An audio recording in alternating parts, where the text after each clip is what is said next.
Good morning. Welcome to Kehilat Sharei Torah's daily review of Maimonides' 613 Mitzvot, Sefer HaMitzvahs, for Tuesday, the 19th of October. We have been talking in the negative mitzvahs and the prohibitions here the last couple of weeks about various laws appertaining to sacrifices, to offerings in the temple. Negative commandment, prohibition number 106, says that we're forbidden from changing one animal that's been already consecrated, already dedicated as an offering, as a sacrifice to be used in the temple, for another one. Maybe you find a different animal you think is more fitting, and you switch it for that. So there's an entire tractate in the Talmud called Tamura, which deals with this prohibition of exchanging one for the other. Once the dedication has been made and one animal has been designated to go to the altar to be used as a korban, we're forbidden from putting it aside, pushing it aside, and substituting it for another.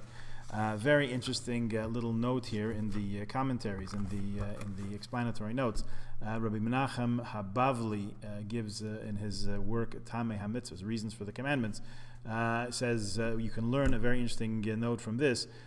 Connect the idea that once the animal is dedicated, you can't offer another in its place.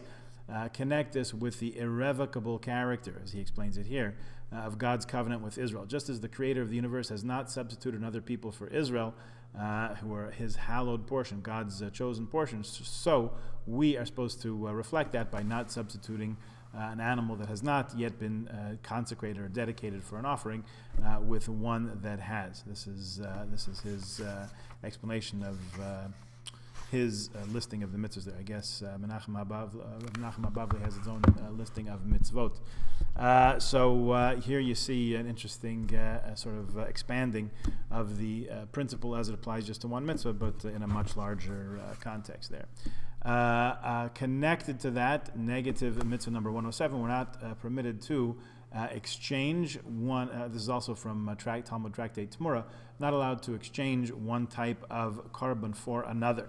So let's say someone dedicated a sheep as a korban shlamim, as a peace offering. To change that now into a korban chatas, to say that, okay, I was going to bring it to the altar, going to bring it to the temple, make a sacrifice out of it, but it turns out that I have another obligation, or I have something else that I'd like to bring the sacrifice for rather than what I dedicated it for. We're not supposed to change that either. First we spoke about changing one animal for another. In other words, to swap out one animal that's been dedicated and use another in its place.